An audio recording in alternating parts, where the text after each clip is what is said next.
মাফ করবেন টিচার। এই তুমি কোন ক্লাসের ছাত্র? এখানে কেন আইছো? বাইরে যাও। বস, ওই মেয়েটা। তোমাকে তো অনেক খুঁজেছিস, তাহলে তুমি এই ক্লাসে পড়ো? আদিত্য, আমাদের কাছ থেকে তোমাকে আজকে কেউ বাঁচাতে পারবে না। এই ছেলেকে আমার সাহায্য করতে হবে, কিন্তু এখন আমি কি করব? আইডিয়া। এই ওই দেখো, পুলিশ আসতেছে। এই তুমি ঠিক আছো তো? আরে তোমার তো অনেক চোট লেগেছে। আমি ওকে সাহায্য করলাম, ধন্যবাদ না দিয়েই চলে গেল। তোমার নাম মাহি, আমরা পরে কথা বলবো। ধন্যবাদ ভাবিজি। এবার কিন্তু পেপার অনেক কঠিন আছে, সবাই ভালো করে পরীক্ষা দিবে। মাহি, একটু বলে দাও।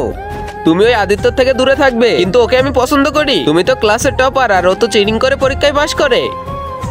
টাইম শেষ হয়ে গেছে, সবাই পরীক্ষার খাতা দিয়ে যাও। আমার তো কিছু বাকি আছে, লিখে ফেলাই। তুমি চিন্তা করো না, তোমার খাতা আমি এখন নিব না। স্যার, আপনি কি ওর নাম জানেন?